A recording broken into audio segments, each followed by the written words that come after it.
อะระหะโตสัมมาสัมพุทธัสสะ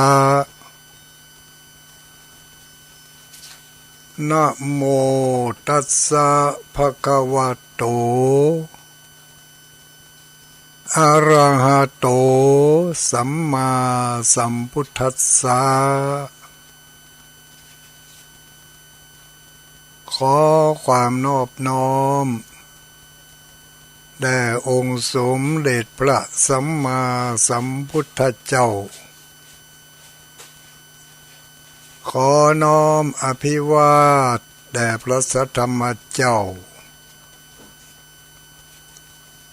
ขอน้อมนมัสการพระอริยสงฆ์เจ้า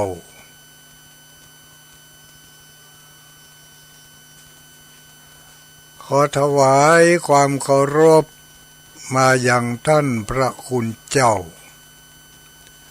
ท่านเจ้าคณะพระสังฆาธิการท่านครูบาอาจารย์พระสงฆ์องค์สังฆเจ้าทุกรูปทุกตนทุกองค์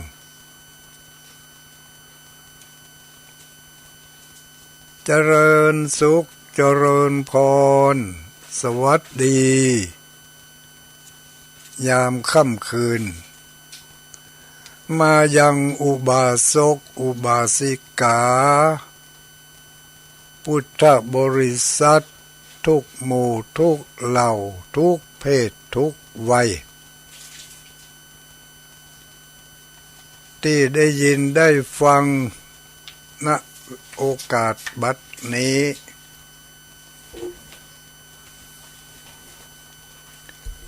ค่ำคืนวันนี้เป็นคืนวันจันทร์วันที่28เดือนตุลาคมพุทธศักราช2567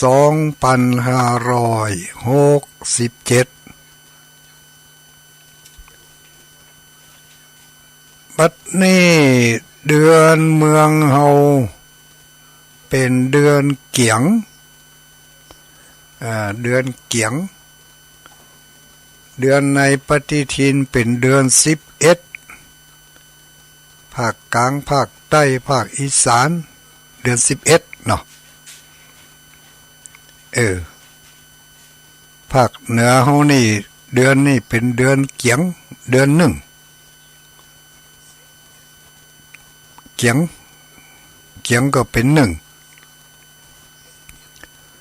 วันจันทร์ทุกคืนวันจันทร์ตั้งแต่สัปดาห์ที่2ของเดือนทุกคืนวันจันทร์เดือนนี้ได้ปะกันบ่อยน้อยโห้ย4 ครั้ง4 ครั้งรับบริหารเวลายามค่ำคืนวันจันทร์โดยอาตมาภาพพระครูปฏิภาณธรรมทินที่รู้จักกันในคลื่นสีขาวและเจ้าประชาทั้งหลายห้องกันว่าตุลุงดอยมาแล้วตุลุงดอยมาแล้ววันนี้จะมีไผ่เขาควายว่องพ่องโหนเดี๋ยวนี้ก็ว่องไปหลายคนละ ตุลุงดอยอาตมาภาพพระครูปฏิภาณธรรมทินบริหารเวลายามค่ำคืนของทุกคืนวันจันทร์ทุกคืนวันจันทร์แล้วก็บางครั้งก็ได้มาบริหารเวลาแตนเปิ่นพ่องคืนวันนี้เป็นเวลาของตัวเองตั้งแต่เวลาประมาณ2 ทุ่มไปจนถึง4 ทุ่มทั้งนี้และทั้งนั้นได้รับความเมตตาจากเจ้าของสถานี เจ้าของสถานีหลายที่หลายแห่งก็ถวายเวลาให้แก่พระสงฆ์องค์สังฆเจ้าก็ในคืนวันนี้ก็ให้เวลาอาตมาภาพพระครูปฏิภาณธรรมทินเนาะบริหารเวลานำเนื้อหาสาระบางสิ่งบางประการมาแบ่งปันให้แก่ญาติโยมทั้งหลายที่ได้ยินได้ฟังทางสถานีวิทยุทุกที่ทุกแห่งในเวลายามค่ำคืนเป็นเพื่อนแก้ง่อมแก้เหงากันแก้ง่อมแก้เหงาในเวลาค่ำคืนไปฟังรับเดินเนื้อหาสาระบางสิ่งบางประการก็จะได้แทรกลงในเวลาที่ได้มาปุปะกับบรรดาอุบาสกอุบาสิกาหมู่เฮาเจ้าข้าทั้งหลายสิ่งละอันพันละน้อยฟังกันไปเป็นเพื่อนแก้ง่อมแก้เหงายามค่ำยามคืนเนาะยามค่ำยามคืนเวลานี้ก็8 โมงไป8 โมงไปหน่อยก็จะได้ยินได้ฟังกันเพราะว่าได้รับความเมตตาจากทางสถานีวิทยุท้องถิ่นทั่วพื้นภาคเหนือตอนบนเนาะภาคเหนือตอนบนก็มีตั้งแต่เชียงรายลำพูนลำปางเชียงใหม่พะเยาเมืองแป้เมืองน่านนี่เนาะก็เป็นกู้เป็นกิมกันไปญาติโยมทั้งหลายใครมีข้อสงสัยในเรื่องใดถ้าจะต้องจะถามเพื่อประดับความรู้เพื่อเพิ่มพูนสติปัญญาก็เจิญเกียมเนื้อเกียมตัวกันเอาไว้มะบึดก็มาถามกันได้จะไปถามเลิกถามดึกให้เจนเนอะตอบบ่ได้นะถ้าหมอกตะมูตารางกลางควงนี่ก็พอจะได้อยู่แต่ถ้าเลิกดึกไปแต่ก็บ่ได้ก็ยังได้เหก็ดีเนอะคืนนี้ก็มาเป็นกู้กันกับปู่อุ้ยแม่อุ้ยทั้งหลายแก้ง่อมแก้เหงาแล้วก็เสริมเพิ่มเนื้อนาบุญให้แก่กล้าระยะนี้เป็นฤดูของการทำบุญทำบุญในเทศกาลปีใหม่เนาะปีใหม่เมืองเขาก็มาถึงแล้วนะเนาะเทศกาลปีใหม่ก็ของเดือนใหม่นะเดือนใหม่แต่เขาไม่ได้นิยมว่ากันปีใหม่แล้วก็ไม่ได้นิยมว่ากันเดือนใหม่เพราะว่าเดือนเริ่มต้นนี่เดือนเกียงนี่เริ่มต้นเดือนใหม่เดือนเกียงเริ่มต้นด้วยคุณงามความดีเริ่มต้นด้วยการทำบุญประเพณีอันยิ่งใหญ่ของหมู่เฮาทั้งหลายโดยเฉพาะอย่างยิ่งหมู่เฮาชาวพุทธบริษัทพุทธศาสนาได้มีการทำบุญอย่างหนึ่งที่เป็นทำบุญอันยิ่งใหญ่ประจำปีทุกปีจะต้องมีบุญนี้ชื่อว่าบุญกาลทานเนาะจะได้ว่ากาลทานเพ เพราะว่าการทำบุญอย่างนี้เป็นทำบุญกาลทานก็คือ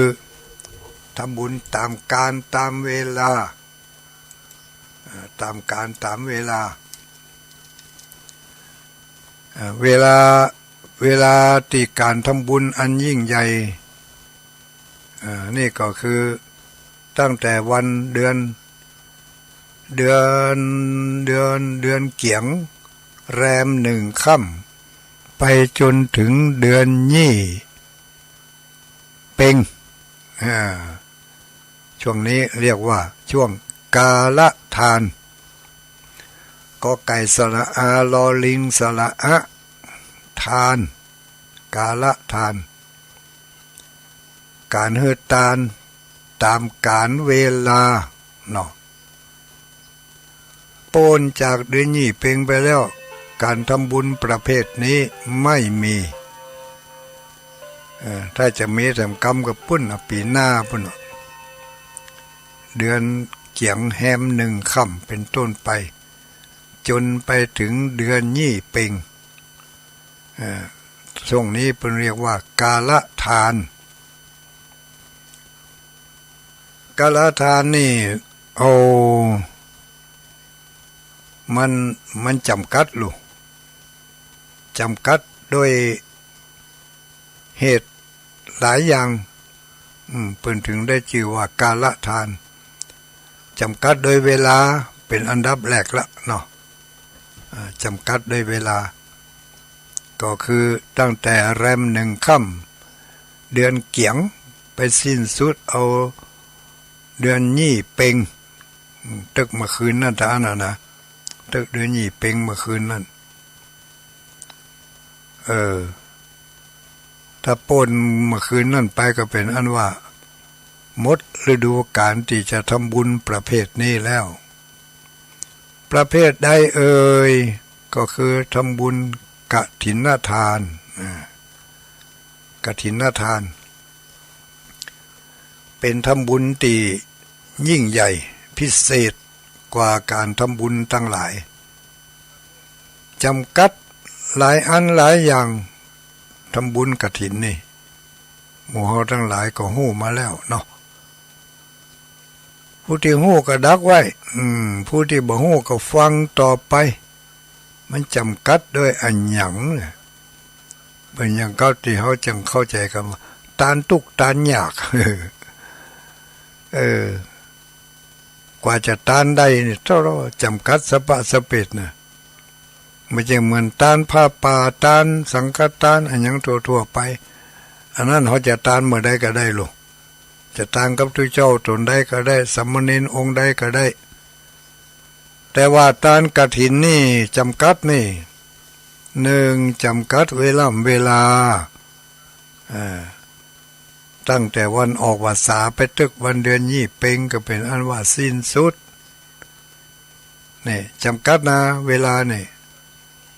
บางทีนี่หาเสาะหาอันยังบัตัวบัตันละถ้ามาคึดใจได้ในระยะสั้นๆนี่ก็บ่ใครตัวใครตันกันเพราะฉะนั้นจึงมีประเพณีอันหนึ่ง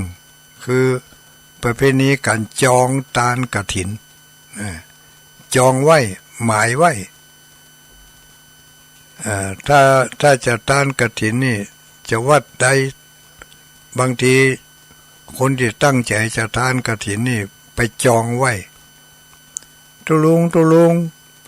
ปีหน้าผมจะขอจองตานกฐินเนอะนี่เนาะตานกฐินพอถ้าทางวัดรับปากแล้วได้กะนี่นะก็น่าก็จะเริ่มเตรียมเนื้อเตรียมตัวกันละเสาะหาวันเวลาใดมันจะว่างเวลาใดมันจะพร้อมหน้าพร้อมตากันก็กำหนดกันในวงศาคณาญาติพร้อมกับแจกจ่ายข่าวสารงานบุญอันนี้ไปให้พักพวกเพื่อนฝูงได้รับทราบกันได้อนุโมทนาบุญด้วยกันในการทำบุญครั้งยิ่งใหญ่ ทำบุญกฐินเนาะกฐินน่าทาน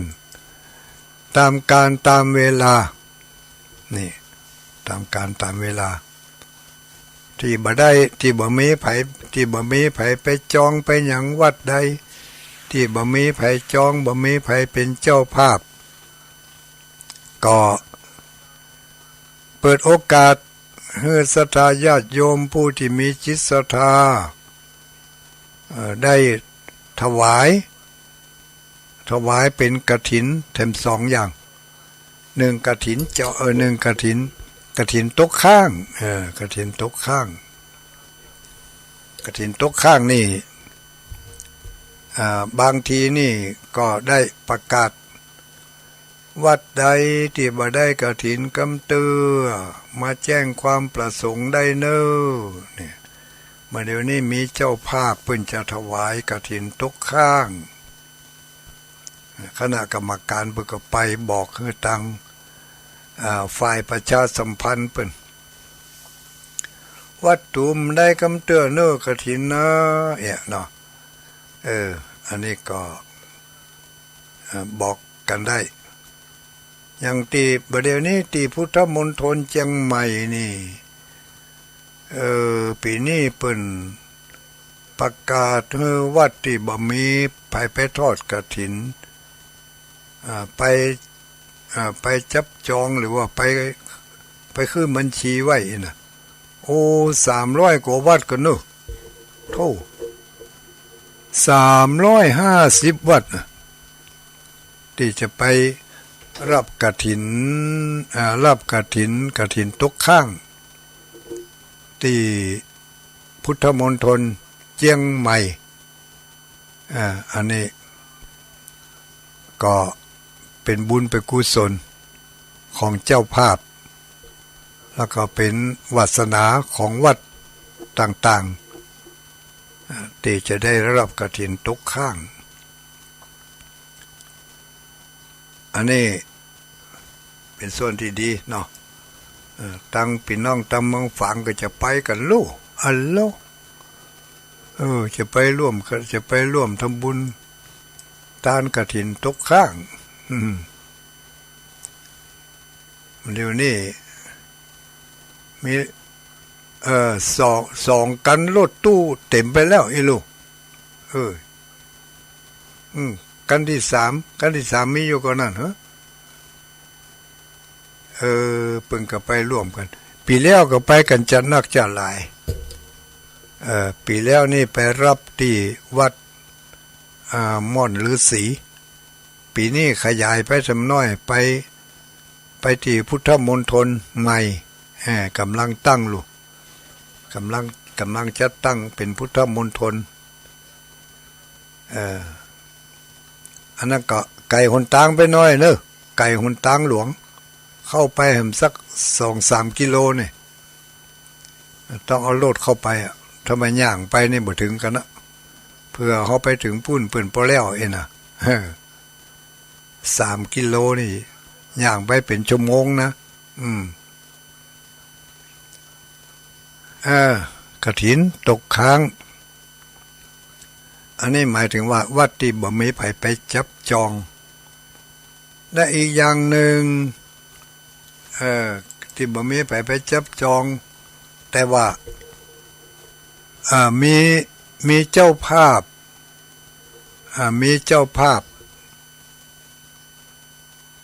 เกิดความศรัทธาจะไปตานโดยบ่ต้องบอกล่วงหน้าอย่างนี้บ่ต้องบอกล่วงหน้าเลยมีของมีไตรยาทานพร้อมมีผ้าพร้อมมี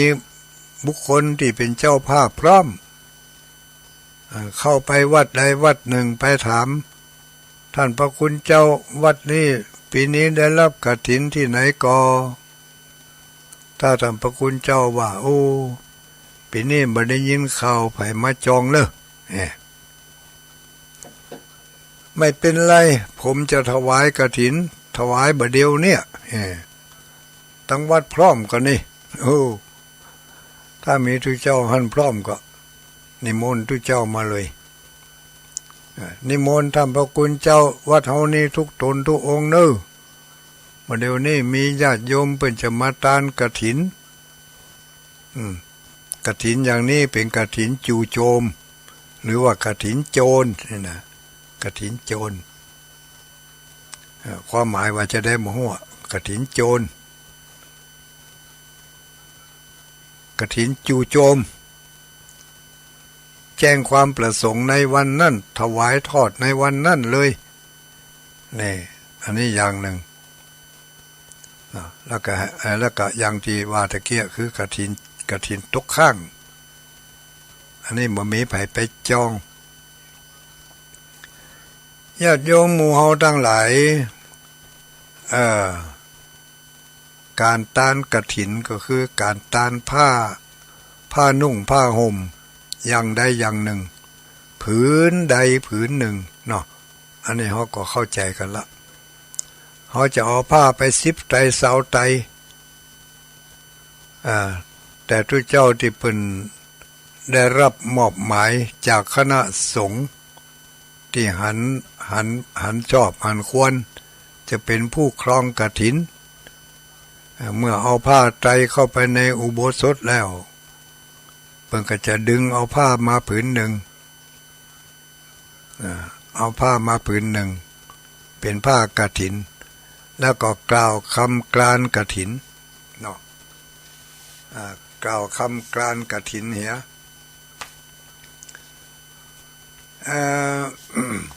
ถ้าเอาผ้าจีวรมาเนาะเอาผ้าจีวรมาเพิ่งก็จะกล่าวคำกรานกฐินโดยการถอนผ้าจีวรผืนเก่านั่นออกแล้วก็อธิษฐานผ้าจีวรผืนใหม่สละทิ้งผืนเก่าออกไปแล้วเอาผืนใหม่เข้ามานุ่งห่มแทนนุ่งห่มแทนอันนี้เป็นเรียกว่าอธิษฐานกฐินอธิษฐานผ้าผืนนั่นเป็นผ้ากฐินเรียกว่ากรานกฐินมาเอาทั้งหมดนะเอาผืนใดผืนหนึ่งผืนเดียว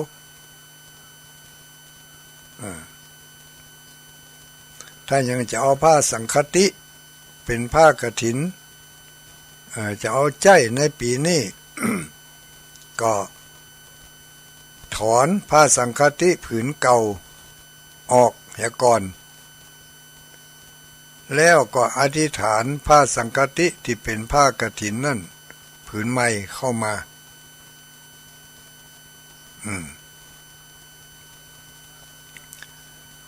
อันนี้เรียกว่ากรานกฐินเนาะเป็นพิธีของตั้งสงฆ์เปิ้นเจ้าบ้านบ่เกี่ยวเจ้าบ้านเกี่ยวอย่างเดียวเอาถวายเป็นของสงฆ์ไม่จำเพาะเจาะจงภิกษุรูปใดรูปหนึ่งเอาถวายตึงไตรนั่นน่ะเนาะบางคนก็มี2 ไตร3 ไตรบางคณะก็มี5 ไตร10 ไตรเตรียมมาสมัยก่อนนี่สมัยเมื่อพุทธกาลนี่มีผ้าผืนเดียวเท่านั้นน่ะที่จะเอาแปลงผ้ากฐินได้นั่นทุกเจ้าช่วยกันแปลงก็เนาะทุกเจ้าล้อๆน่ะช่วยกันยิบช่วยกันเสาะหาช่วยกันตัดกันเดากันนนกันด้นกันเนาเอามาตัดเข้าแบบเข้าปิมกันนี่ที่เรียกว่าเอาเข้าแบบไม้เอาไม้มาขึงไม้มาขึงนั่นน่ะไม้กฐินนั่นน่ะไม้กฐินเรียกว่าไม้สะดึงเอามาขึงแปลงแบบแปลงปิมกันเอามาเตะมาแหนตัดให้มันได้รูปแบบเป็นผ้าจีวรก็จะเป็นผ้าสบงก็ จะเป็นผ้าสังฆติกาก็แล้วแต่จะแปลงแบบไม่จะตันผ้าอย่างใดก็เอาผ้าอย่างนั้นเป็นผ้ากฐินช่วยกันแปลงทุกเจ้าถึงวัดนาช่วยกันสมัยปัจจุบันนี่ง่ายโอ้ยบ่ต้องได้มายิบมาตัดมาโดนมาเนาอย่างอ่ะไปซื้อโอกาสปุ่นง่ายดีสะดวกสบายกว่ากันเยอะเลยเนี่ยสมัยพุทธกาลนี่องค์สมเด็จพระสัมมาสัมพุทธเจ้าเพิ่นก็ยังเคยไปช่วยทุกเจ้า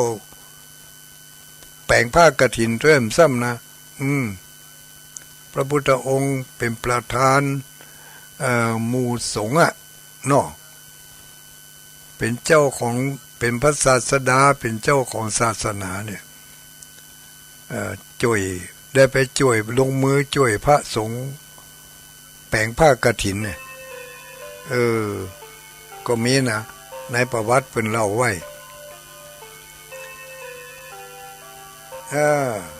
อันนี้เรื่องของกฐินจำกัดโดยเวลาให้เวลาแปลงเวลาแต่งเวลาเสาะหานั่นน่ะ1 เดือนอันนี้หมายถึงผ้าที่เสาะเองมายิบมาตัดมาเดามาโน่นด้นเอาเองแต่ถ้าจะไปขอกับเจ้าบ้านนี่เปิ้นมือขอเปิ้นมือขอถ้าไปขอแล้วผิดโยมปีนี้วัดอาตมาบ่มีกฐินนะขอโยมไปทอดน้อยเน้อบ่ถูกกันนี่นะบ่ถูกต้องถึงแม้จะเป็นปวารณาไว้ก็ตามบ่ได้นี่จำกัดผ้าจำกัดผ้าที่จะได้มานั่นได้มาด้วยการเรียบเคียงได้มาด้วยการพูดปะเล่าปะลมก็ดีพูดกันแนะกันแหนใครได้ผ้าเอาผ้าอย่างดีเนอะปีนี้ทานกฐินเอาผ้าดีๆหน่อยมันได้นะเป็นว่าจำกัดผ้าที่ได้มานั่นจะต้องเป็นผ้าที่เป็นเจ้าภาพเปิ้นจัดมาถวายเองจะเป็นผ้าดีผ้าบดีก็จะเป็นต้องนุ่งจำเป็นต้องเอามาเป็นผ้ากฐิน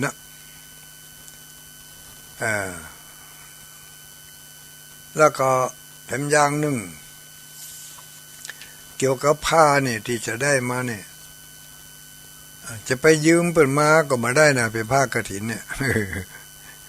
ขอยืมผ้าผืนนี้เถอะจะเอาไปต้านกฐินเนี่ยนะหรือว่าท่านผมขอยืมผ้าท่านเถอะต้านก็จะเอามาเป็นผ้ากฐินถ้าแล้วผมจะซ่อมาใส่อีกก็มาได้นะมันได้จะยืมมาได้ทำเครื่องหมายไว้ก็มาได้ไปขอกับญาติกับโยมก็มาได้จำกัดเหลือเกินอันนี้จำกัดเรื่องผ้าเนาะผู้ที่จะรับกฐินนั่นจะไปขอเอากับเพิ่นมาได้จำกัดแล้วนะบางงงเนาะบางงงเข้าใจเนาะ1จำกัดเวลา1 เดือน2จำกัดผ้านี่จำกัดนี่ไม่ได้หมายถึงจำกัดจำนวนนะจะว่าจำกัดจำนวนก็ถูกกันเนาะจำกัดจำนวนคือ1 ผืนผืนใดผืนหนึ่งจำกัดจำนวนอันนี้หมายถึงผู้รับจำกัดจำนวนผืนใดผืนหนึ่งหลายผืนไม่ได้แล้วก็ผ้าที่จะเอามาเป็นผ้ากฐินนั่นจะไปขอกับญาติกับโยมไม่ได้ จำกัดห้ามขอบ่เหมือนกับพระป่าพระป่านี่จะไปขอก็ได้ถ้าเปิ้นประวารณาไว้ถ้าพระคุณเจ้าทางวัดมีหยังมิจวดขาดเหลือจะได้บอกเน้อจะแปลงหยังจะเอาพระป่ามาตานจะชวนเปื่อนชวนฝูงเอามาตานช่วยสนับสนุนดีมันกันนะโยมทางวัดต้องการปูนหินทรายจะเอามาแปลงถนนหนทางก็ดีแปลงวัดแปลงงานก่อสร้างอะไรยังก็ได้หรือมาอ้างก็โอ้โยมแต่ว่ามาซื้อเนี่ยซักผ้าเราเอาไปตากไว้กลางควง ซักผ้าจีวรเราเอาไปตากไว้กลางควงพอดีว่าเผลอไปนิดเดียวไอ้สุนัขขาหมาน้อยทั้งหลายแลปากันเอาผ้าไปตื้นปูดหมดขอซื้อผ้าเงินสักผืนเถอะอันนี้ก็ได้อยู่บ่แจกฐินนะเป็นขอบาได้นี่ขอบาได้นี่ขอได้แต่ต้องขอกับคนที่เปิ้นประวารณาหรือว่าที่เปิ้นได้ให้กำมันสัญญาไว้ว่าถ้าท่านต้องการอันหยังก็บอกเน้อแต่ต้องขอในตามกำลังของเปิ้นที่จะให้ได้เขาได้หยังก็บอกเน้อนะถ้าท่านต้องการหยังก็บอกโอ้เขาพอฐานะแล้วหมอนี่มันพอที่จะซื้อพระจีวรได้รู้พระจีวรเขาพุทธเขาขาดไปเขาก็ขอได้ขอพระจีวรสักผืนเตอขอพระสบงสักผืนเตออันนี้ขอได้ไม่เป็นไรไม่ใช่ผ้ากฐินแต่ต้องแย้งฐานะนะถ้าไปขอเกินล่ำไปก็บ่ได้หม้อถ้าพระคุณเจ้ามีอันยังวิจารณ์ขาเหลือบอกมาเนอะอาตมาเขาได้รถใหม่สักกันนะอีกก็เกินไปบ่ถูกต้องอ่ะเนาะอีกก็บ่ไหวขอเกิน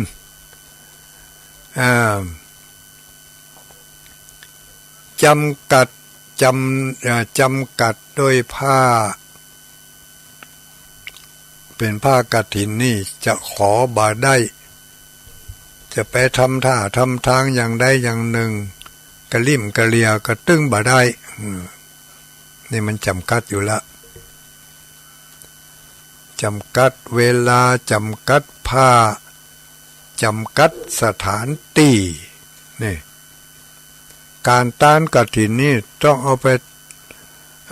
ไปตานในวัดเนาะเอาไปตานในวัดแล้วก็สถานที่ที่เป็นจะกรานกฐินได้นั่นต้องเป็นในอุโบสถต้องเอาไปกรานต้องเอาไปมอบถวายให้แก่พระสงฆ์ทั้งหลายจะได้มอบให้แก่ทุกเจ้าตนใดตนหนึ่งนี่นะ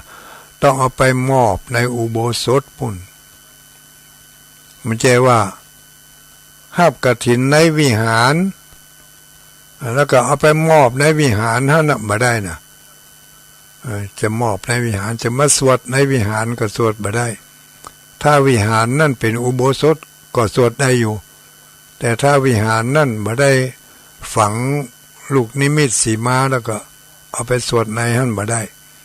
ต้องเอาไปสวดในอุโบสถ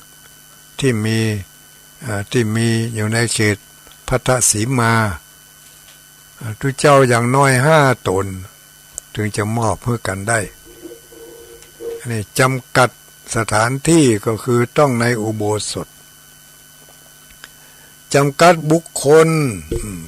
ผู้ที่จะรับผู้ที่จะมอบกฐินได้นั่น ต้องมีจำนวนบุคคลเพียงพออย่างน้อย5 รูป 5 ตน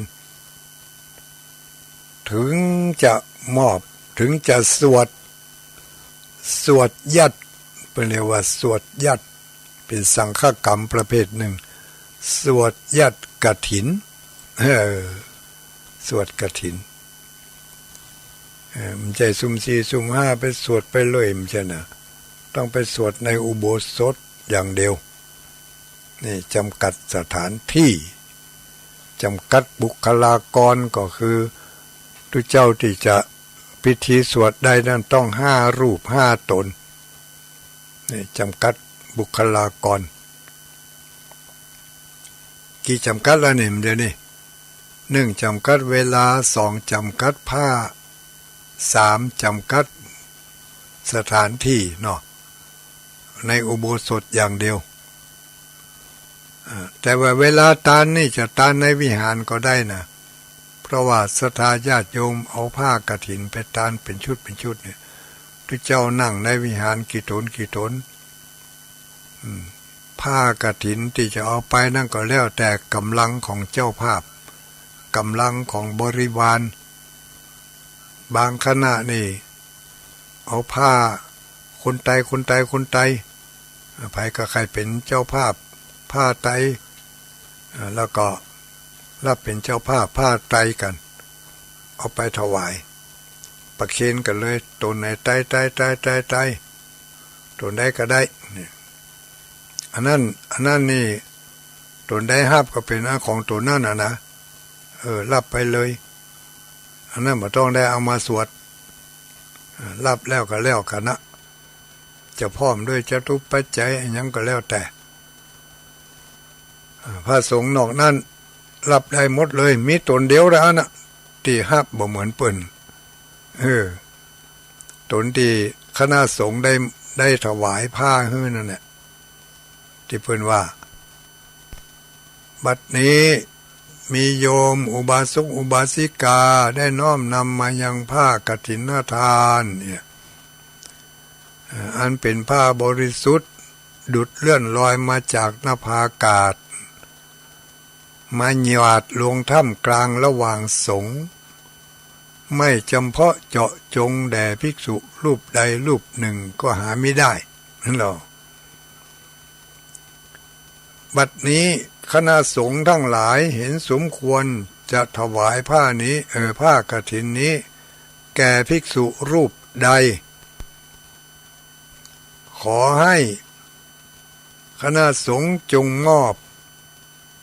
ถวายแก่ภิกษุรูปนั้นด้วยเทินนี่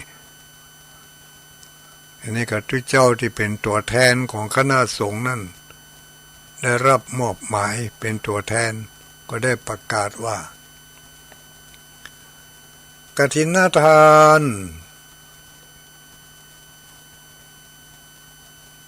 กฐินทานชุดนี้กฐินทานผ้ากฐินทานผืนนี้ข้าพเจ้าเห็นสมควรพระคุณเจ้ารูปนั้นรูปนี้ก็ว่าไปพร้อมกับชื่อกับฉายาข้าพเจ้าเห็นสมควรถวายแก่พระคุณเจ้าผู้มีชื่อว่าจะเป็นไผก็ได้นะไม่ใช่เฉพาะเจาะจงกาเจ้าอาวาสอย่างเดียวที่เปิ้นมุ่งหมายนั่นก็คือใครเอาทั้งถวายแก่ทุกเจ้าที่เปิ้นมีผ้าอันพุทธอันเก่าอันคร่ำคร่าอันนี้เพื่อพิจารณาเป็นอันดับแรกมีผ้าพุทธผ้าเก่าผ้าแจ้บ่ได้ละนุ่งก็มอซอเหลือเกินควรจะมอบให้แก่ภิกษุรูปนั้นแต่ภิกษุรูปนั้นก็จะต้องมีคุณสมบัติมีภูมิหู้ภูมิธรรมด้วยนะเป็นเรียกว่าเป็นผู้รู้เป็นผู้เข้าใจในเรื่องการยิบผ้าตัดผ้าย้อมผ้าซักผ้านี่ถ้าบ่มีคุณสมบัติอันนี้ฮับมาได้เนี่ยต้องมีคุณสมบัติเรียกว่าเป็นผู้รู้ธรรม8 ประการเนี่ยเนาะสมควรจะได้รับผ้ากฐินผืนนี้ส่วนมากแล้วก็จะเป็นเจ้าอาวาสที่ ที่พระสงฆ์ยินยอมมอบให้เมื่อรับผ้ากฐินแล้วส่วนบริวารกฐินทั้งหลายทั้งปวงจะเป็นผ้าไตรก็ดีเป็นสังฆทานเป็นจตุปัจจัยเงินทองเครื่องของใจต่างๆหม้อไหตะไหลปากเข็มเล่มหนึ่งก็ดีสมุดแผ่นหนึ่งก็ดีอย่างโมนี้ก็ดีอันนั้นเป็นของสงฆ์ทั้งหมดเป็นสังฆทานลูกพระสงฆ์ทั้งหลายจัดแจงแบ่งกันได้ตามอัธยาศัยมีกับผ้ากฐินผืนเดียวนะแบ่งไผบ่ได้แต่ผ้านอกจากผ้ากฐินผืนนั่นแล้วนี่จะเอาไปแบ่งไผก็ได้อันนี้จำกัดสถานที่จำกัดบุคคลจำกัดเวลาจำกัดผู้รับ5 ตนขึ้นไป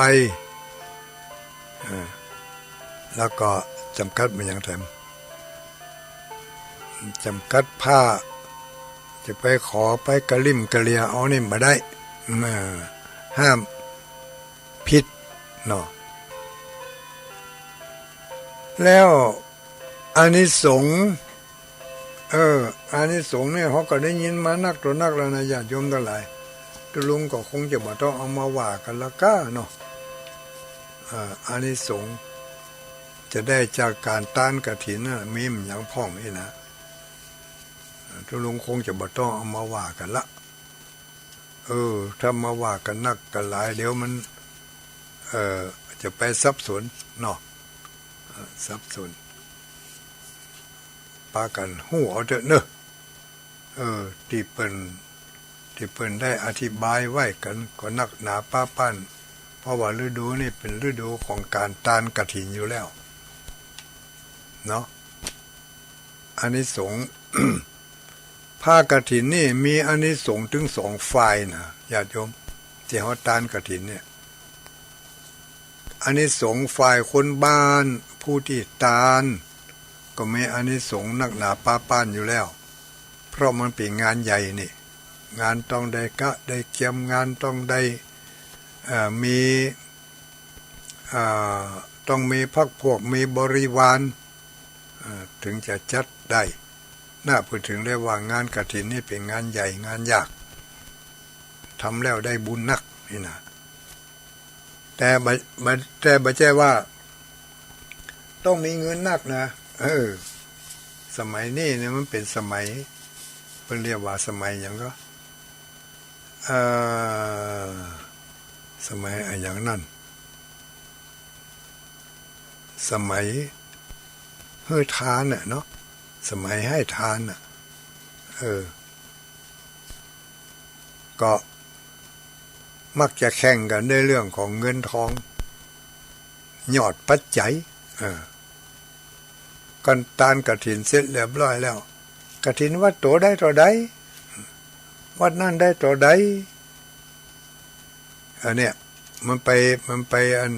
ปเน้นเรื่องรายได้จากการทำบุญตานกฐินเป็นเน้นเรื่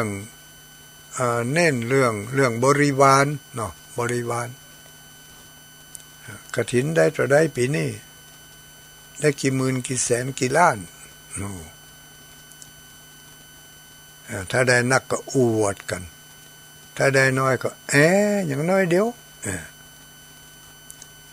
มาได้ที่จริงนี่การต้านกฐินเป็นเน้นเรื่องผ้าแต่ก็ยังว่าเนาะการยุคสมัยก็คงจะเลื่อนไหลไปตามนั้นแต่ยังได้เขาก็ดีหมู่เขาทั้งหลายก็ทำคิดทำใจเพื่อเข้าใจเอาไว้จะไปลิงลู่ไปตัวหมู่ที่เป็นได้นักได้น้อยเพื่อเขาทำใจไว้ว่าเขาได้ทำบุญตานกฐินก็เปิ่นละก็เป็นบุญเป็นกุศลของเขาจะได้หอมนักเขาจะได้หอมน้อยนั่นบ่สำคัญเนอะ บัดสำคัญที่ว่าบัดสำคัญนี่อย่างใดคือมันอยู่ที่เจตนาของการร่วมทำบุญการทำบุญทำทานกฐินแล้ว บางเตือเนี่ยอย่างในสมัยพระพุทธเจ้าองค์ก่อนๆนั่นน่ะก็มีทุกขตะก็คือคนทุกอยากได้เข็นใจใครต้านกฐินก็เปิ่นหันเปิ่นต้านกฐินตัวเองก็ใครต้านแต่ก็บ่มีอันหยังที่จะมาต้านกฐินเนี่ยก็เลยไปซ้อหาได้เข็มเล่มหนึ่งดูได้เข็มเล่มหนึ่งเอาไปหอมเปิ่นไปบ่พอซ้ำได้บุญนักกว่าคนที่เปิ่นตั้งเก้ากฐินก่อนอันนี้สำคัญนะญาติโยมสำคัญอยู่ที่เจตนาที่ความพอใจที่จะตานจริงๆมาได้หวังจะได้ชื่อได้เสียงได้หน้าได้ตาได้ยศถาบรรดาศักดิ์อันยังขอให้ได้ตานกฐินก็เปิ่นเนี่ยก็จะได้พระบุญอานิสงส์อาจจะได้นักกว่าผู้เป็นประธานดำซ้ำเนาะผู้เป็นประธานนี่บางทีมันห่วงใยกังวลลูกกังวลห่วงใยในของกินของทานในจตุปัจจัยในผ้าห่อเอาทานผ้ากฐินทุเจ้าจะเอาผ้าเฮาไปเป็นผ้ากฐินก็จ้าเนี่ยสงสัยเกิดความขุ่นมัวขุ่นหมองขึ้นมาในโอกาสที่เขาได้ตานไปแล้วส่วนคนที่เพิ่นตั้งใจตานเพิ่นทุ่มไปเลยแล้วก็บ่ได้มีความประสงค์อย่างอื่นประสงค์ว่าขอให้ได้ตานเนี่ยพอได้ตานแล้วก็สมใจปรารถนาจะเป็นประธานหรือจะเป็นกรรมการหรือจะเป็นผู้ร่วมสมทบอันนั้นบ่มีปัญหาทั้งนั้นบ่มีปัญหามีปัญหาอยู่ที่ว่าเฮาตานแต่กับตานเล่นนี่ตานด้วยความเสียสละก็ว่าตานอยากจะให้เพิ่นยกย่องสรรเสริญข้อสำคัญมันอยู่ตรงนี้ตานจะให้เพิ่นอวดเพิ่นอ้างมันก็หายไปตามนั้นไอ้น่ะข้าพเจ้าขอร่วมทำบุญทานกฐินครั้งนี้100 บาทขอใบอนุโมทนาตัวเนอทุลุง ขอใบอนุโมทนาตัวเนอทุลุงเอาไปลดหย่อนภาษีมันก็ไปห่วงใยกับใบอนุโมทนานั่นเนาะ มันก็หายไปหาเกิงก็เนาะเอาไปลดหย่อนภาษีได้บุญละเกิงแล้วนี่เอาไปลดหย่อนภาษีก็จะให้ทานก็ยังใครได้อยู่เนี่ยใครได้คืนอยู่มันผสมกับคำว่าทานก็คือการให้การให้เลยจะไปหวังมันยังทำหวังถ้าหวังอย่างถูกต้องก็คือหวังว่าเนี่ยจะได้สมบัติเข้าของเงินทองจะออกจากตัวเขาไปได้ไปถึงผู้รับได้อันนี้หวังถูกอะแต่ถ้าให้ไปแล้วหวังว่าขอให้ได้ถูกหวยถูกเลขขอให้ได้มีชื่อมีเสียงขอให้ได้ลดหย่อนภาษีมันก็อย่างเดียวกันถึงขอให้ถูกหวยถูกเลขนึงนะมันต้องไปลดหย่อนภาษีภาษีภาษาภาษีมันอย่างของมันอะตานไปแล้วก็แล้วไปใบอนุโมทนาเปิ้นจะก็ตามใจเปิ้นบ่ก็แล้วไปฮะจะไปเศร้าซี่เอาถ้าเศร้าซี่เอาเนี่ยมันอย่างว่าน่ะมันไปห่วงข้องมันไปติดอยู่หั่นน่ะติดอยู่ที่ใบอนุโมทนามันไปรู้หรอพอจะอ่านต้องเข้าใจ เข้าใจให้มันถูกต้องจะเฮ้อเปิ้นจะเฮ้อบ่เฮ้อก็เรื่องของเปิ้นถ้าเปิ้นพร้อมเปิ้นก็จะเฮ้อและแถมยังใบอนุโมทนาเนาะวัตถุมงคลนี่อันนี้ก็สำคัญนะวัตถุมงคลไปวัดนั่นน่ะเปิ้นเฮ้อวัตถุมงคลของดีมาวัดท่านย่ำได้อย่างสักอย่าง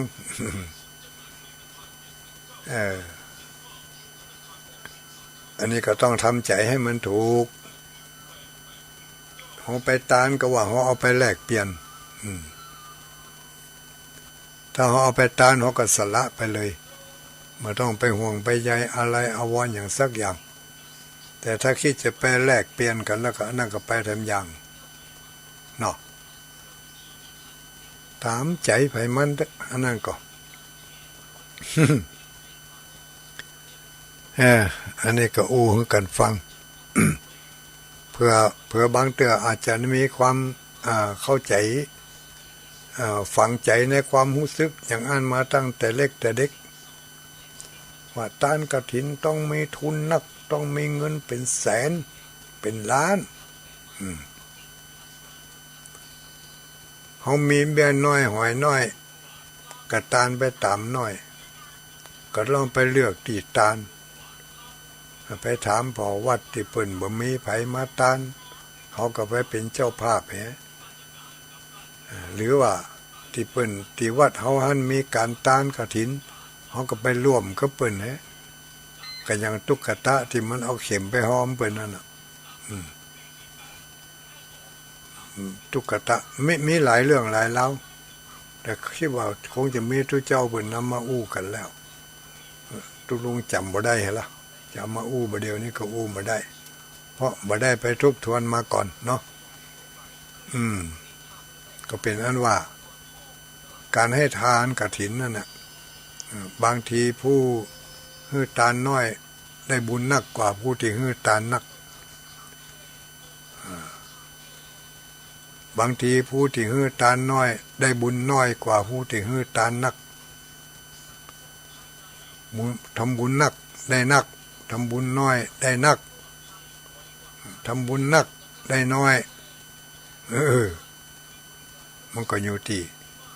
เจตนาทั้ง3ประการเจตนาข้างแรกเมื่อหู้ข่าวว่าเป็นจะทานกฐินวัดเฮาเนี่ยหรือวัดเหนือวัดใต้วันนั้นวันนี้ตั้งความปรารถนาเอาไว้งานกฐินครั้งนี้เขาขอมีส่วนร่วมได้ไปร่วมให้ร่วมหอมเข้าน้ำโภชนะอาหารลงทมลงทานก็ดีไปร่วมให้ร่วมหอมวัสดุอุปกรณ์เครื่องใช้ไม่สอยเอาไม้กวาดไปตานตัวเปิ้นสักอันหนึ่งก็ยังดีเนาะเอายูไปตานตัวเปิ้นก็ได้เอากระมังถังเปเครื่องซักพรมซักผ้ายังก็ได้ขอให้เป็นของตานของเฮาที่เฮาหามาได้ด้วยกำลังของเฮาแล้วเอาไปเพาะไปหอมเปิ้นมันก็เป็นการตานกฐิน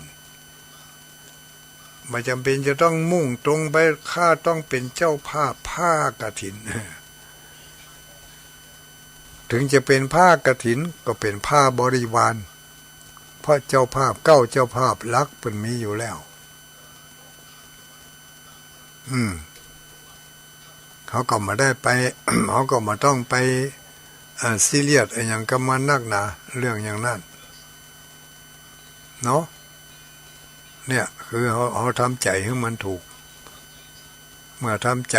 มันถูกต้องแล้วความห่วงใยกังวลอย่างต่างๆเขาก็มาได้ห่วงใยเหมือนอย่างกระเปิ่นเขาก็ตานของเขาตามกำลังที่วักมาหาได้มันออกก่อนเลยญาติโยมเสียงนี่รู้สึกว่ามันผิดปกตินิดหน่อยนะเนี่ยอย่างมหูแดงปะลึงนี่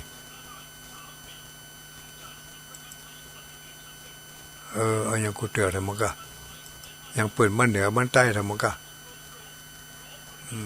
อ๋อไปอย่างละ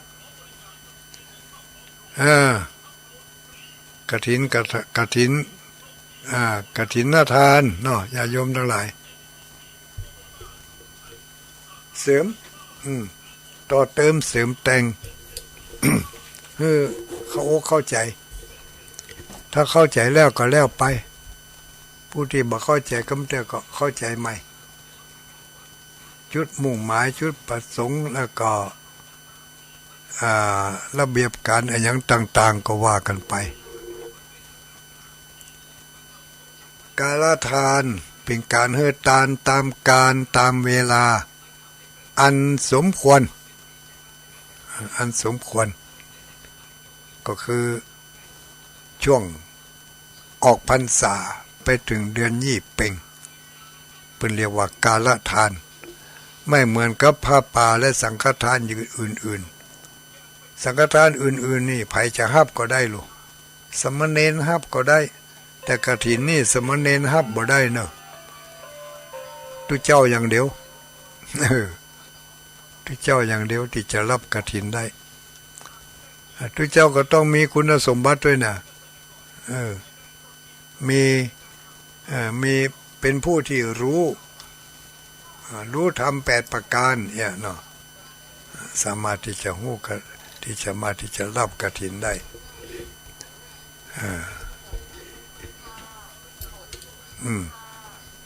มา56หันภายหมู่เด้อมาฮับเด้อนะได้ยินอยู่มึงฟังได้ยินอยู่สังกแปลงได้ยินอยู่อนุโมทนาขอบคุณหลายๆ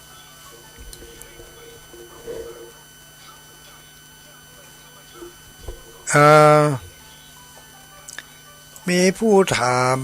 ว่ากฐินวัดม่อนจอมพอจะมีเมื่อใดนะกฐินวัดม่อนจอมพอจะมีเมื่อใดเดี๋ยวขอห้ามหมดนี่ให้กำก่อนเนอะฮัลโหลเจ้าไผไผ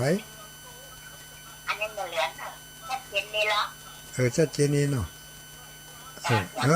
ขอบคุณสาธุ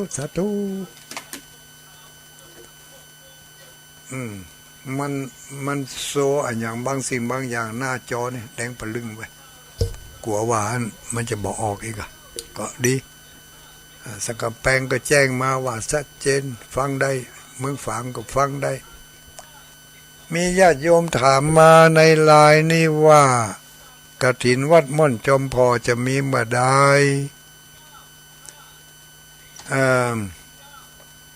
ที่แรกก็คิดว่าจะบ่มีอีน่ะนี่คิดในใจนะแล้วก็ปฏิเสธไปมีผู้มาขอจองว่าทุลุงจะขอจองเป็นเจ้าภาพทอดกฐินปีนี้จะตั้งต้นให้100,000 บาทนอกนั้นก็ให้ศรัทธาญาติโยมเปิ้นให้เปิ้นหอมกันเตอะทุลุงก็บอกว่าญาติโยมไม่ใช่รังเกียจเนอะจะได้ก็เอาลองไปถามพอวัดที่เปิ้นมีการก่อการสร้างหรอบางทีเปิ้นอาจจะต้องการก็เลยบอกให้เปิ้นไปไม่รับนี่นะแล้วก็มีคนมาถามให้มาจองกฐินพ่องทุลุงก็บอกว่าไม่รับเขาจนกระทั่งมาถึงระยะเวลาประมาณสักหลายวันมานี่เขามีอาจารย์มหาสมชาติชาตะปัญโยเนี่ยที่เป็นชารายการเนี่ยว่าหลวงปู่ผมจะพาเจ้าบ้านไปทานกฐินเนอะพาเจ้าบ้านไปทานกฐินเนอะวันที่7เพราะว่าวันที่7นั่นที่วัดม่อนจอมพอมีงานเทศธรรมประจำปี ตามกุปีนี่จะได้เทศธรรมมหาชาติเวสสันดรชาดกเป็นงานประจำปีนะเดือนนี้ออก7 ค่ำ 8 ค่ำเนี่ยปีนี้มาเล็งดูแล้วเป็นน้องเจ้าบ้านถึงเจ้าบ้านเจ้าวัดโอ้มีเหตุเพศภัยหลายอันหลายเยื่องบ่ใครจะมีความอยู่เย็นเป็นสุขกันก็เลยว่าเฮาจวนเจ้าบ้านที่เพิ่นฟังเทศฟังธรรมกุปีนั่นเฮามาตั้งอกตั้งใจฟังธรรมสืบหูราชตาดีกะเทศธรรมประจำปีเกิดเทศธรรมประจำปีเกิดกันแห่ปีนี้ยกมหาเวสสันดรไว้แห่ปีก่อนปีนี้เทศธรรมประจำปีเกิดเป็นการสืบหูราชตาสะเดาะเคราะห์เดาะภัยไปตัวเสริมบุญญาบารมีโดยการตั้งใจฟังธรรมประจำปีเกิดของเฮา12ปีเกิดเนี่ยปียังก็เสร็จใกล้นะปีใจปีเป้าปีนี้ปีเมาใจเป้านี้เมาปีสีปีไส้ปีสังง่าปีเม็ดปีแปะปีวอก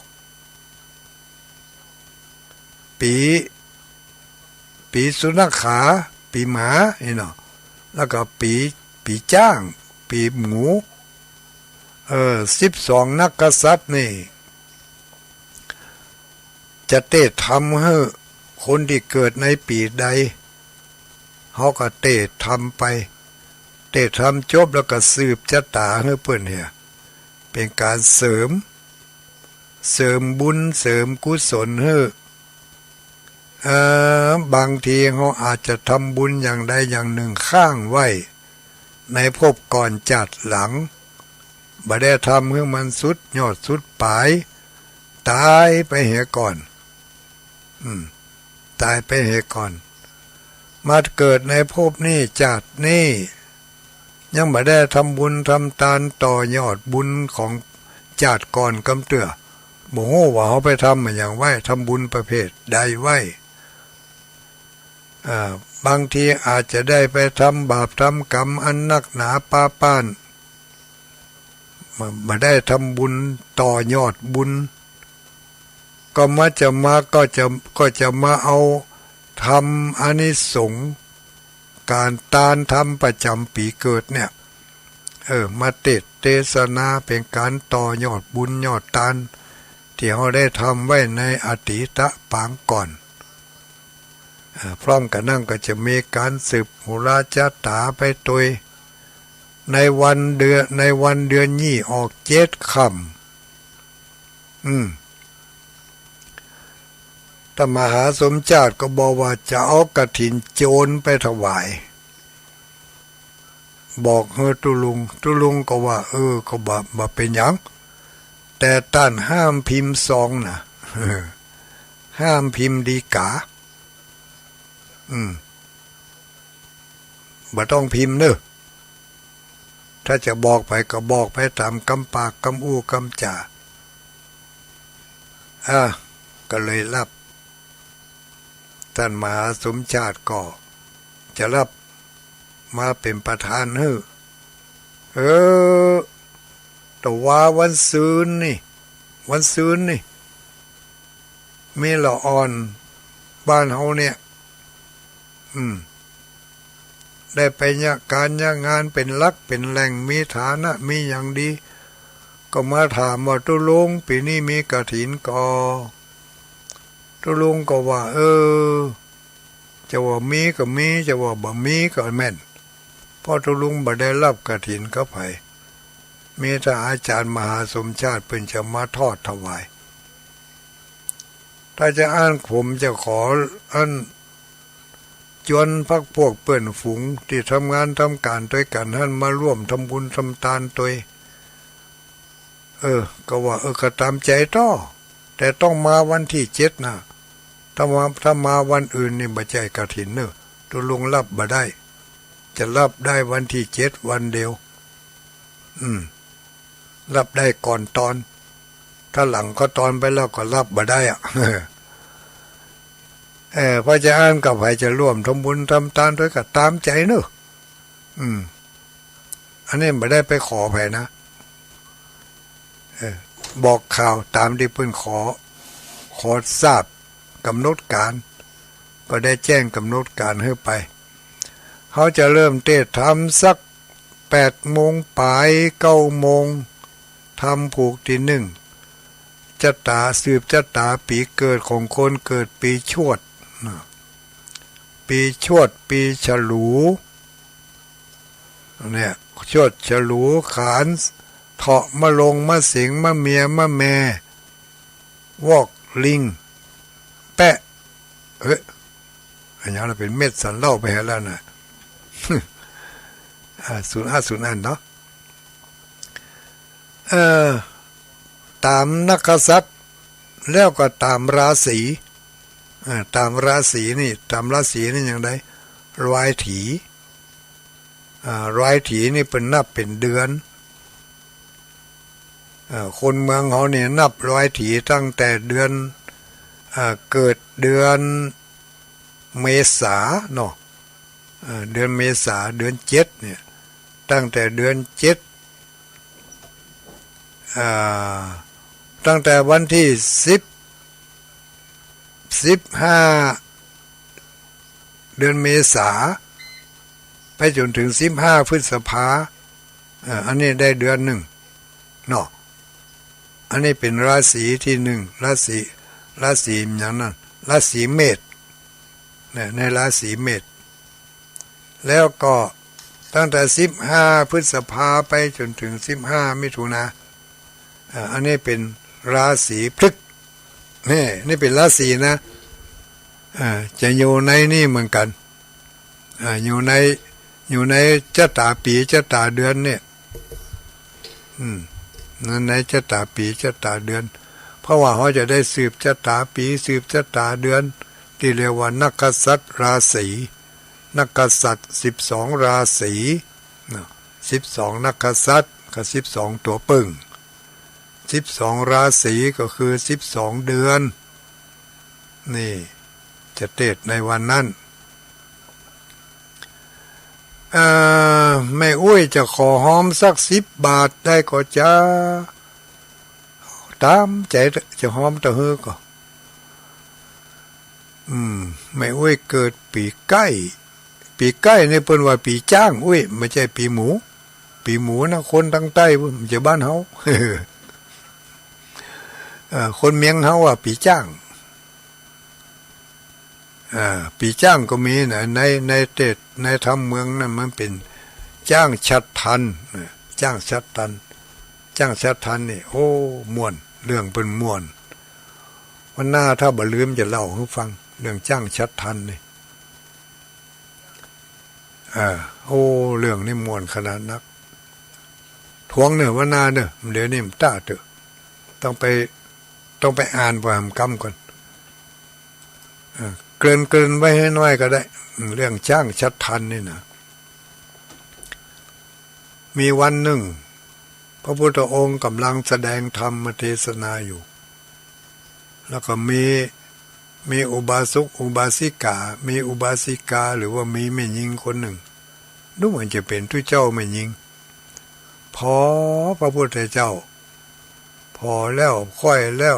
แถมค่อยแล้วค่อยแถมก็มาเกิดกำกืดขึ้นมาว่าโอ้บุรุษท่านนี่พระอย่ามาดูดีดูงามขนาดนักงามไปหาทุกสิ่งทุกอย่างเฮาเคยได้เป็นกู้ฮักกู้แปงกับเปิ้นพ่องก็จ้าดูคือไปถึงพุ่นนะพระพุทธเจ้าฮู้ถึงวารจิตที่นางกึดอยู่พระพุทธองค์ก็เลยบอกว่าเฮาเคยเป็นกู้ฮักกู้แปงกันมาแล้วในอดีตชาติ ชาติหนึ่งเขาเกิดเป็นจ้างชัดทันตัวเองเกิดเป็นจ้างชัดทันเหมือนกันจ้างตัวเมียเราเกิดเป็นจ้างตัวผู้เอาเตอีย วันหน้าก็ว่ากันคอยฟังต่อไปเนอะวันนี้มันต้าเตือ9:22ละเดี๋ยวจะหาบโทรศัพท์นี่มันเตือเพิ่นจะหอมสตางค์ไปหู เอาอย่างท่านมาหานะกันเนาะแม่อุ้ยลูกเรียกแม่อุ้ยหมูอ้วนเหมือนหมู แม่อุ้ยอ้วนเหมือนหมูตุลุงผอมเหมือนยังอ่ะตุลุงผอมเหมือนเขียด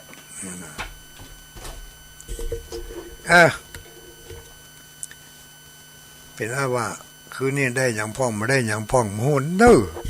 อย่างน้อยๆก็ได้เรื่องของกฐินนะเนาะการต้านกฐินเป็นกาละทานเดี๋ยวสรุปให้หน่อยเป็นกาละทานกาละทานมีอย่างเดียวนะมีก็กฐินกับผ้าจำนำพรรษานี่ก็เป็นกาละทานเหมือนกันแต่ผ้าจำนำพรรษานี่มันก็เข้าคายกันถึงกฐินเป็นผ้าเหมือนกันเนาะผ้าอาบน้ำฝนผ้านี่บ่จำกัดนี่เนาะแต่ว่ากฐินนี่จำกัดเวลา1 เดือนตันก็ตันบัดตันก็เป็นผ้าป่าอย่างอื่นไปจะมีสตางค์นักๆจะถวายกฐินนะบัดเดี๋ยวเนี่ยเดือน3เนี่ยผมมีนี่500,000นะผมจะมาถวายกฐินทุลุงฮับเลยนะเขามาได้เป็นหมื่นเป็นล้านก็ถึงมาได้ต้องไปรอเดือนพุ่นเดือนเกียงแฮม1 ค่ำไปถึงเดือนยี่เป็งจำกัดแถมอย่างหนึ่งตะกี้ลืมไปจำกัดการรับกฐินของแต่ละวัดการรับกฐินวัดหนึ่งจะรับกฐินได้ครั้งเดียวต่อ1 ปีเนอะรับหลายเตือมาได้รับได้เตือเดียวต่อ1 ปี1 ปีนี่รับกฐินได้เตือเดียววัด1 วัดนะ1 วัดจะรับหลายเตือมาได้แต่ว่าผู้ที่ตานกฐินนั่นไม่จำกัดไม่จำกัดจะตานปีหนึ่งกี่ครั้งกี่หนกี่วัดกี่วาก็ได้แต่ว่าผู้รับวัดนั่นนี่จะรับได้ครั้งเดียวเตือเดียวมาเดี๋ยวนี้รับกฐินของญาติโยมที่มาจากอเมริกาได้ถวายผ้ากฐิน1 ไตร1 ผืนพร้อมกับยอดปัจจัย$500เห็นเหรอแล้วมีญาติโยมมาทำมาจากประเทศอังกฤษนี่เนาะ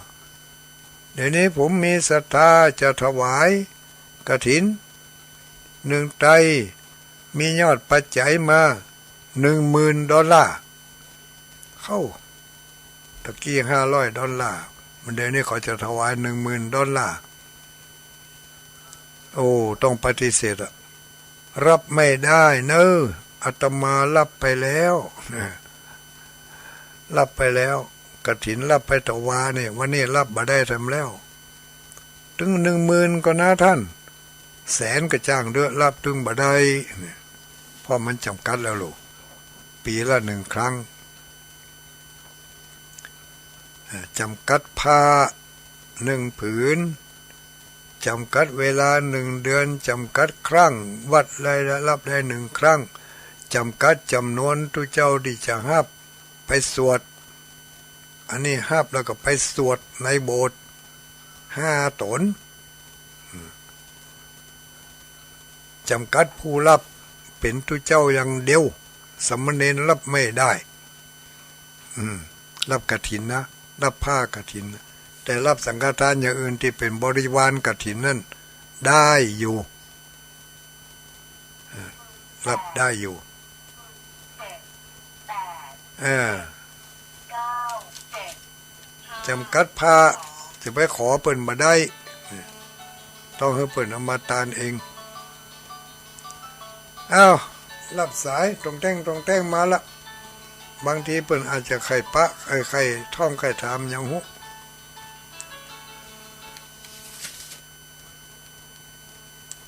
เจริญพรไวยสาจะได้ยินยังกี่คนนั้นจะอ่านคำมั้งฮะ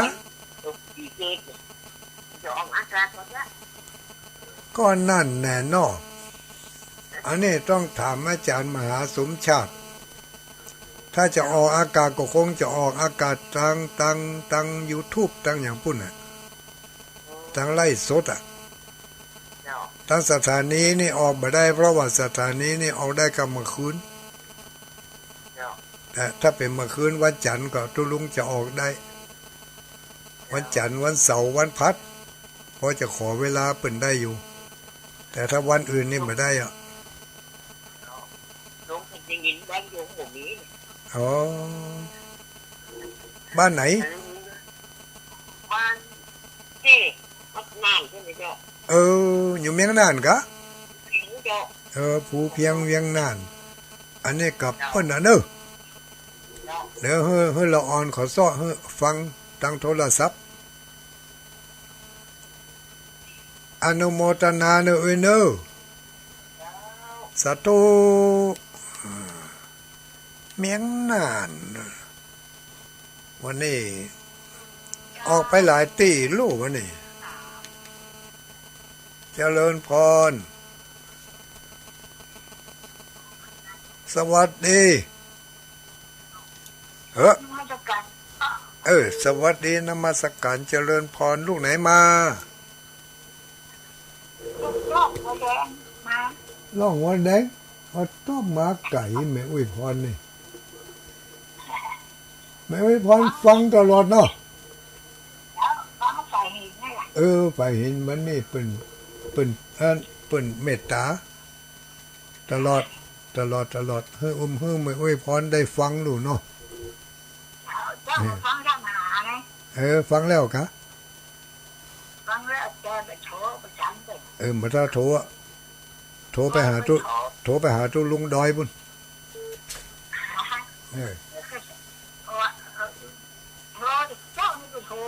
ตุลุงดอยจะได้ชวนมาฟังเทศวันที่7เนี่ยอันกระจังเด้อเนี่ยเขาก็สุมากันเห็นเนาะอนุโมทนาสาธุรอพระเจ้าด้วยโปรดงานใหญ่งานหลวงรู้นี่เนาะเอาบุญหนักๆเนอะสาธุไม่โอ้ยแดงล่องโอแดงสันกำแพงเจ๊งใหม่อยู่อ่ะ9 8เจริญพรหายไปหลายวันนี่ไปอยู่ที่ไหนนะไปอยู่ไหนแล้วไปอยู่เนี่ยค่ะกันน่ะนั่งตุลุงเนี่ยวันนี้เดินนางแก้วบอกมีงานบ่ได้ปะกันเนาะจะได้มาแล้วใครกันน่ะเป็นมีมยังตุลุงแดงคนมีกระถิ่นแกกะวันที่13นี่บ่ฮู้เนอะถ้ามันบ่ตัดกันที่ไหนก็จะได้ไปอยู่ได้ยินตุลุงแดงคนมาประชุมว่าวันที่25พฤศจิกายนนี่ตุลุงดอยก็จะมาสืบชะตาเข้าวัดป่ากระแปงเห็นนี่ใช่ไหมวันที่25เป็นว่าอันนะคนประชุมมานั่นนะเป็นนาเนาะปากกำแพงเนาะปากกำแพงหิน วันที่25พฤศจิกา เจ้า พฤศจิกานี่ถ้าจะได้ไปอยู่เนอะ ได้ยินมีคนมาประชุมคนบอกว่านะ วันนั้นก็เดี๋ยวว่าเปิ้นว่าเดือน25ตุลาก็อีน่ะถ้า25ตุลานี่ไปมันรับบ่ได้ พฤศจิกาเจ้า ถ้าพฤศจิกานี่หมู่เนี่ยถ้าจะว่างอยู่ ทำมาได้ป้าอันนายเก่าเนอะ เนาะสหายลุงดอยอย่ามานี่นะอันก็เอาคนเดียวด้วยเนอะนี่ไอ้น้องเพราะน่ะสหายมาเป็นละออนก้นมนไล่ไม่กันพูดน่ะเนาะว่าอันก็เอาคนเดียวถึงจี้คือหมอเนอะ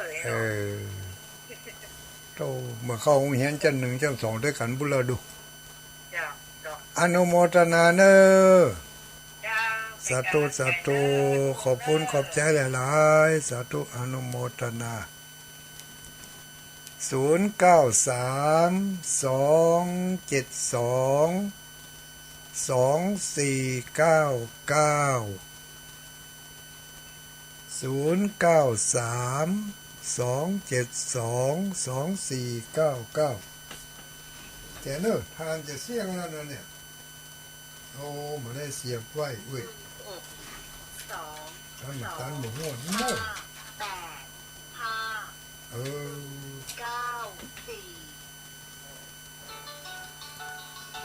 ถ้าทานเสียงตั้งไหนตั้งหันเนอะ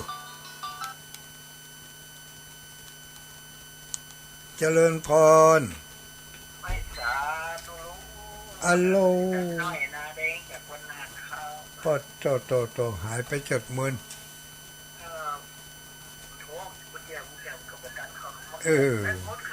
เบ็ดมดพ่องยังพ่องเนาะสบายดีอยู่เนาะก็ได้ยินปนานโทรไปหาทุกเจ้าหลายๆตนอยู่ลูกลักฟังอยู่โอ้ปนานก็สบายดีอยู่ลูกเนาะ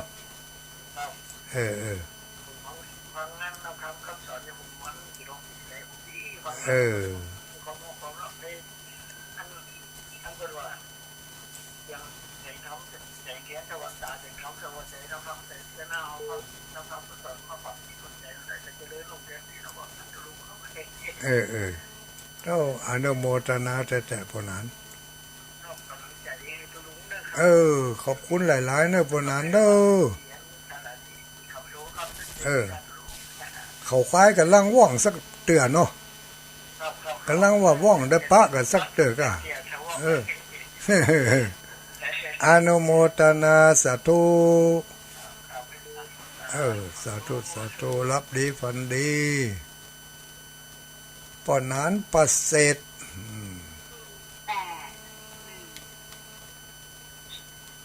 เจริญพรมาแล้วแม่ชุบแก้วสีละพร้อมสีเตี้ยมันห้องละปุนเด้ออัดต่อเสียงดังฟังชัดฟังขึ้น 98.75 วัดถ้อยตองสักเด้อเจ้าก็เดี๋ยวว่าน้ำท่วมแล้วมาท่วมที่นี่ตุลุงดอยแว่แม่จุกแก้วได้ห่วมปูนเพื่อนไปที่ห้องที่นี่ที่เปิ้นไปรับลงทานกับไปหอมขนมนี่ขอน้ำไปท่วมกับมาท่วมเลยเจ้านั่นเนาะจะผ่านไปเลยมาได้มาท่วมแล้วหายแซบไปแล้วเนาะเจ้าผู้ปีนี่ท่วมนะเจ้าทุกน้อยเจ้าวันที่7นี้จะฟังธรรมสืบจัตตากะแม่น10จัตตาปีจัตตาเดือนเจ้าแม่สุเกี้ยวจะร่วมบุญไปติดท่านหาสมชาติไปเด้อตามสะดวกตามสบายเนอะเจ้าอนุโมทนาสาธุ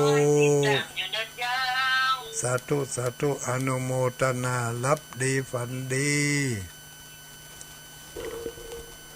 พี่น้องเมืองเงาว่าจะได้วันนี้คือจะได้ละเดี๋ยวเมืองเงาจะตกข่าวเมืองเงาเนาะเมืองฝางพะเยา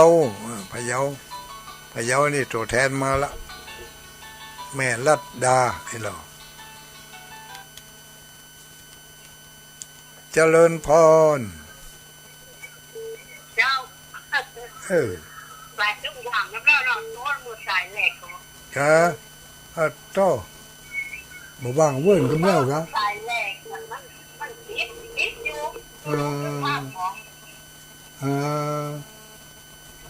ไม่เว้ยแก้วกันนี่เจ้าบ้านเจ้าของมันจะมีล้อกระดิ่งกระลักกระดิ่งชนะแล้วนี่เป็นนี่กระดิ่งจะมีอะมาวะรวยบุญเอาจิ๊กวันนั้นวันที่3นี่ได้เป็นวันตอดอ่ะมันตอดกฐินวันที่3วัดหยังวัดหยังวัดหนองอ้อเนี่ยอ๋อวัดหนองที่2เป็นวันดาเป็นวันอบรมสมโภชนี่นะวันที่3วันตอดหนองอ้อแม่สายเจ้าเขาบอกเขาถวายอยู่ซ้อมนะถวายไปตามอัธยาศัยตามสะดวกตามสบายน่ะกะมันเพิ่นเป็นคนเกิดเฮาเป็นคนเพิ่นเป็นคนเกิดเฮาเป็นคนเสริมลูกต่อเติมเสริมเพิ่มกันไปมาเป็นยังชลานี่ก็เหลือชลานี่ก็เหลือเงินเขาว่าอยู่แสนฝ่ายอยู่หรออัลโหล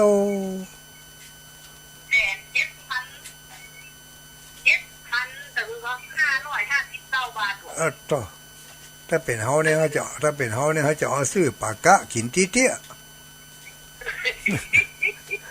อนุโมทนาเนอสาธุรับดีฝันดีโชคดีมีใจไม่อุ้ยแก้วพญาสม16ข้อความใหม่เนี่ยมันบ่ได้รับอย่างอี้หรอกญาติโยมทั้งหลายบางทีมันค้างอยู่เจริญพร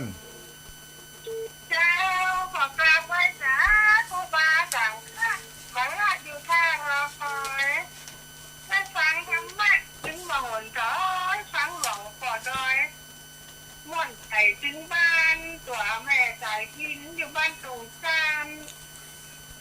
อำเภอเมืองปานขันพระน้ำทำกำสอนถึงบัดใดละเขาเป็นไม่ใจน้ำตาอันที่ไม่ได้โทรไปหานั่นโทรศัพท์มันเสียโทรศัพท์รู้ไม่เดือนที่2ครับเจ้านั่นน่ะก็ไม่ได้ไปงานสลากกับเปิ้นสักกำว่าจะไปน่ะลืมไปแห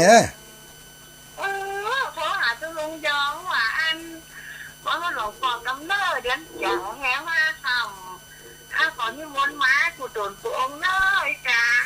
การนั่นนะเพื่อตุลุงหวนตุลุงสงวนมาตักแต่คือจะได้เมื่อผลตักนั่น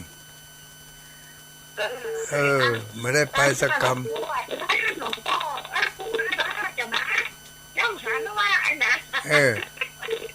ถ้าไม่อุ้ยพินปะทั่วทักท้วงมาก่อนหน้านั่นก็คงจะได้ไปลืมไปแต่น่ะมันลืมแต่ลูกแม่เขาห้องงานกันเอาหลวงพ่อนะวันนั้นไปเอาตรงปงจันม่อนยังมาตัวมันบ้านเขากับมีงานเก่าเจ้า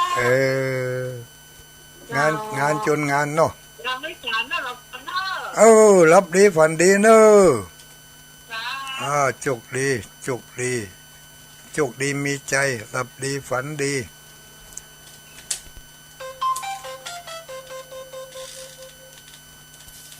ตะว่าไปเมืองฝางตะว่าได้กับมันแต่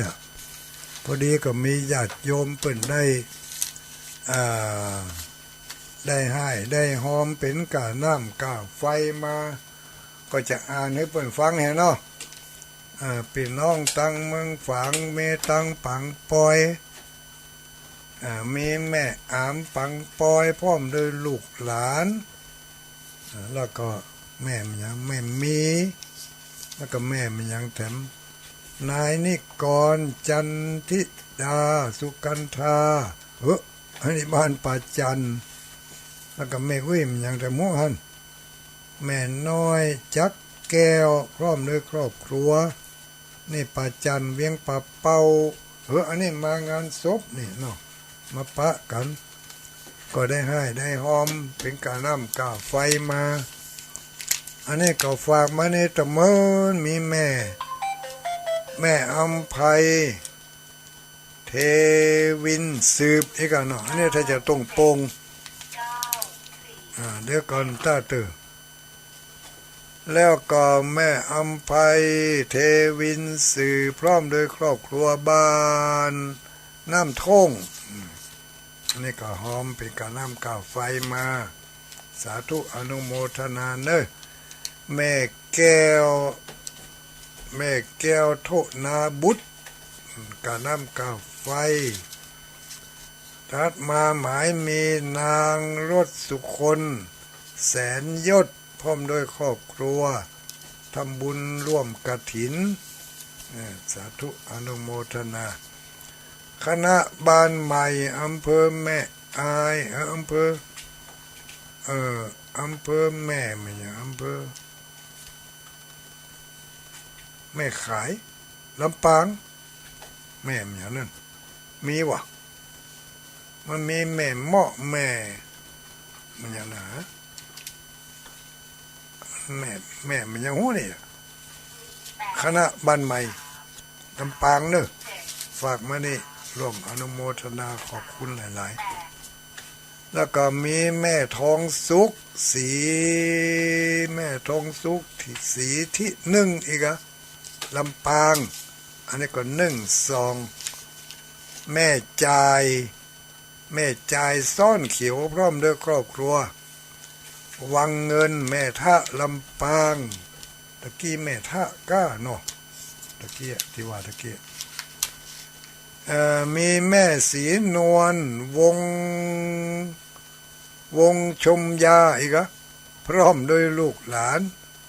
บ้านห้องกอกนี่ก็ร่วมทำบุญมาก็ขออนุโมทนากับญาติโยมทั้งหลายแต่ว่าไปร่วมบุญตีบ้านห้วยงูไหนอำเภอฝางจังหวัดเชียงใหม่ก็ได้รับเมตตาจากสถานญาติโยมก็บริจาคกันมาหลายผู้หลายคนเนอะเอาใส่ในถุงไม่ไปพระล่ำเหลือบ่ฮู้บ่ได้เขียนชื่อเขียนเสียงกัน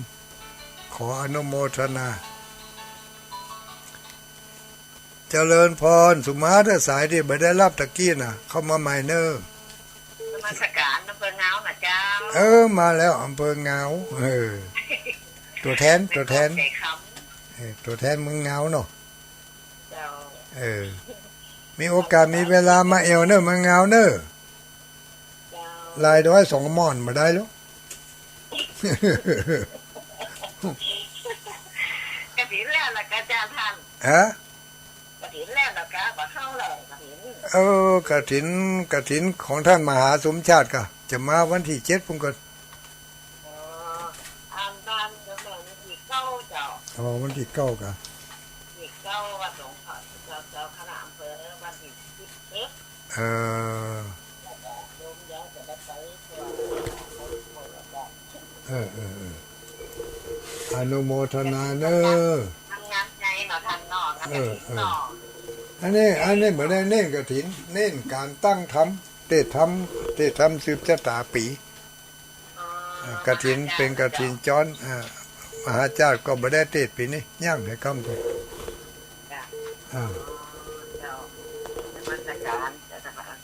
สาธุอนุโมทนางานเทศมหาชาติยกเลิกไปก่อนปีนี้จะเทศธรรมอาจจะเทศธรรมชะตาปีชะตาเดือนปีเกิดเดือนเกิดของแต่ละคนจะได้อยู่เย็นเป็นสุขพ้นทุกข์พ้นโศกพ้นโรคพ้นภัยพ้นข้ออันตรายทั้งหลายมันข้อมันนักล่ำข้อประจำปีเจริญพรสวัสดีแม่โอ้ยอะไรดักปิ้งอย่างได้อย่างนั้น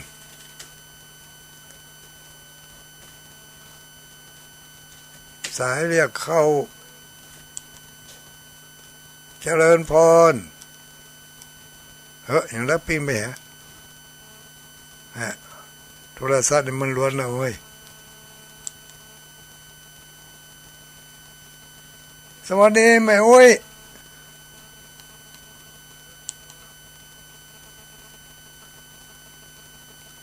8178เนี่ยมันได้ยินว่าได้สักอย่างเนอะเข้าใจว่าเหรอ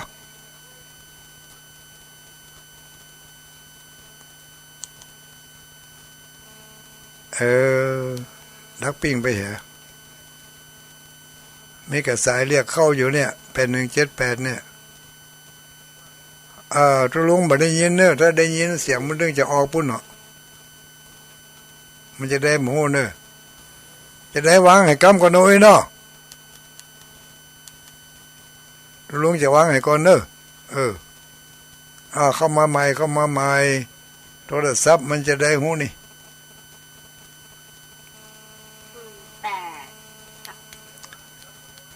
เจริญพรขณะตะกี้ปัญญา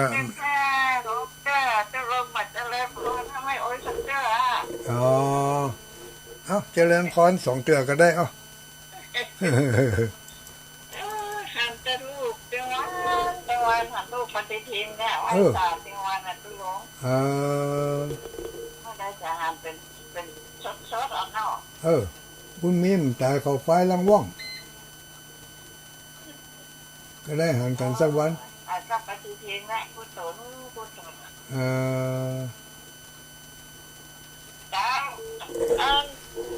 ยังกินแล้วนะ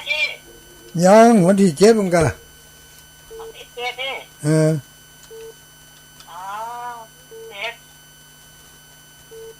วันที่7พุ่นน่ะทำบุญสักหน่อยเนาะไปหอมนักเด้อไปหอมนักเด้อสัก10,000 20,000เพราะเลขสับโจได้ก็เนาะ10,000 กีบก็ได้หรออนุโมทนา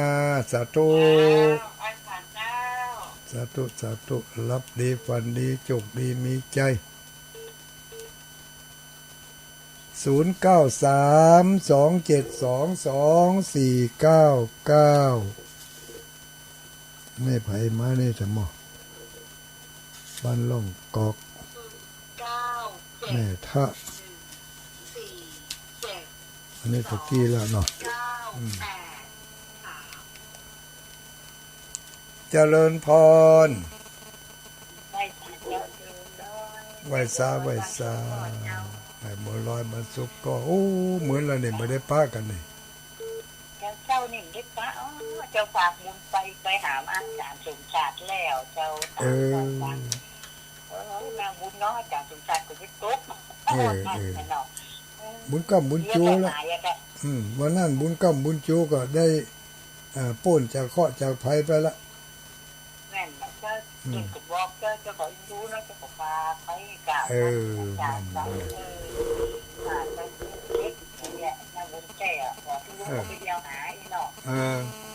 กลุงไปได้ไปได้ไปแอวหาคำเตืออันกับได้ยินอันที่ว่ามีคนว่าจะลดด้อยหรือไปจะลุงได้ว่าจะไปสักกะมะจะหายก็ทำเรื่องนี้ฮะแต่ว่าไปป้ากันเมืองฝางวุ่นป้ากันเมืองฝางพุ่งกันอยู่เดียวสบายแล้วปุ่นเคาะหายภัยไปละ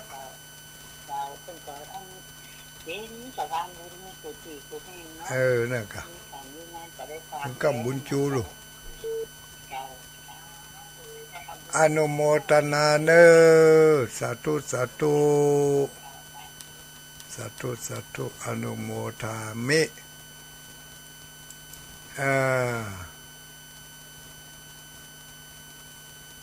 วั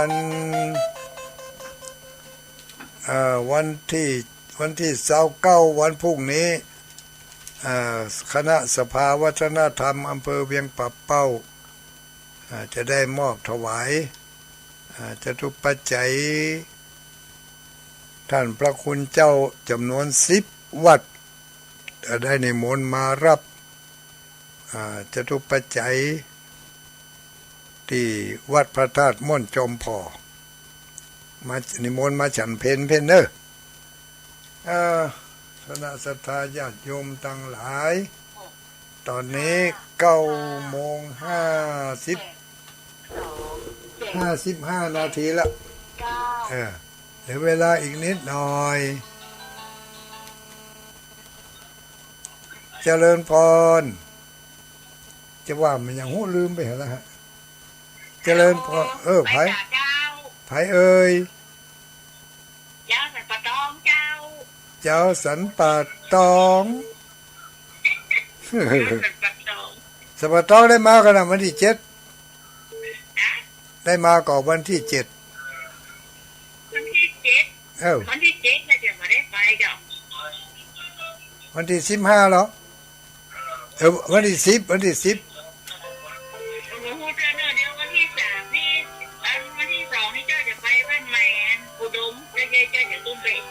อ๋อวันที่2มีโทรติดได้วิทยุใหม่เลยลูกอัลโลก็นี่ก็ดูตั้งฟังเนอะเจ้าอันนั้นฟังวิทยุแล้วก็อันนี้พอดีโทรศัพท์นี่ก็เลยโทรออกได้ไงเจ้าอนุโมทนาสาธุรับดีฝันดีเนอะพร้อมกันนี้ก็คงจะนำรายการนี้จากศรัทธาญาติโยมทั้งหลายไปก่อนเนอะขออนุโมทนาทุกเสียงทุกสายที่ได้โทรเข้ามาก็ดีที่ได้ได้ฟังก็ดีเนาะขอขอบคุณเจ้าของสถานีทุกที่ทุกแห่งโดยเฉพาะที่เวียงป่าเป้านี่มีวันนี้มี4สถานีด้วยกันได้หมอกเรดิโอคนฟ้าเดียวกันแมกะจานโมเดิร์น2สถานีขออนุโมทนาทุกคนทุกท่านก็ขอให้อยู่เย็นเป็นสุขรับดีฝันดีมีจกมีใจปราศจากทุกโศกโรคภัยเหมือนกันกูคนเนอจัตตารโอธรรมาวัฏันติอายุวันโนสุขัง